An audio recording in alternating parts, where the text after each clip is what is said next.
Hey guys, what's up? Jeff here again to orient your fitness in the right direction, and today I want to talk to you guys about why sit-ups are a bad exercise, and why would sit-ups be a bad exercise?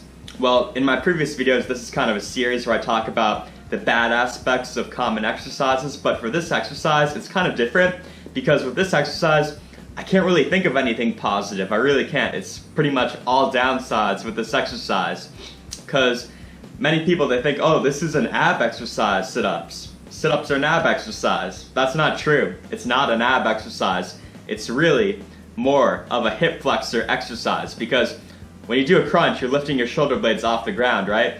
So you're contracting your abs. But when you go further than that and you go all the way up, you're really using your iliopsoas.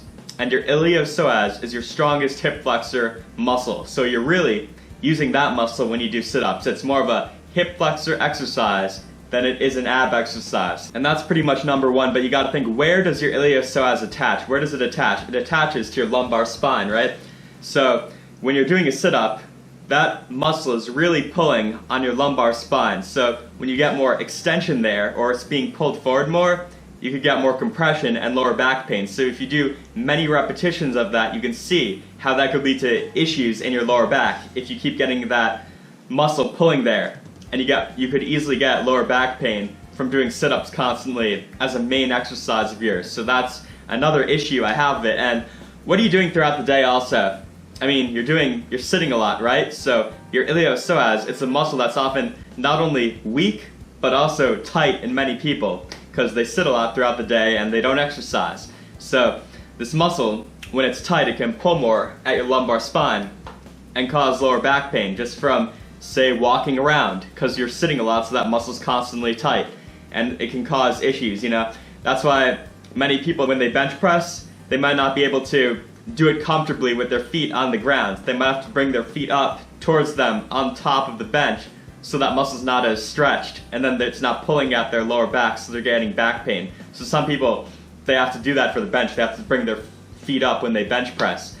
But that's issue. So this muscle, it can certainly cause issues if it's too tight. So what I recommend is, I mean, if you do sit-ups too much, you could tighten it even more, and then it's going to cause further issues. So what do I recommend? I recommend you do things such as, you know, stand up more throughout the day. Don't sit as much, so this muscle's not going to get as tight. But you could also do things like stretching it, and I'll show a couple pictures where you pretty much kneel on the ground, and then you go forward, contract your abs while you do that, and hold that stretch for 30 seconds and do it twice on each side. If it's painful, obviously don't do it then, but that's something you could do. And you could also strengthen this muscle by doing things like, say, hip flexion where you stand. You could use an ankle weight with that. You could also lay on your back, have a band around your foot, and then bring your knee up towards you. You could do that. If any of that's painful, don't do it though. So those are just ways you could strengthen it and stretch it, because that muscle does commonly get weak and tight in people. But sit-ups overall, they're not really a good exercise. They mostly have downsides.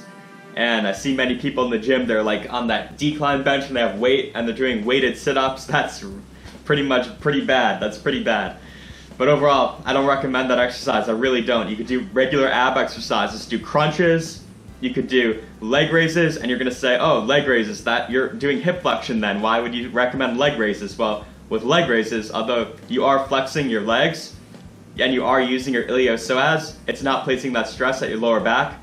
And when you do that, your abs are stabilizing you while your legs move. It's a proximal hold, meaning closer to your body, so the abs are contracting to stabilize your body while your legs are moving. So it's a distal movement further away.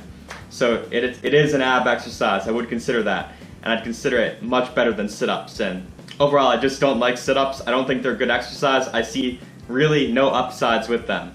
So overall, that's the gist of this video. Hopefully you enjoyed it. This has been Jeff once more, orienting your fitness in the right direction. If you like the video, thumb it up, comment, subscribe to my channel. And until next time, I'll talk to you guys later soon.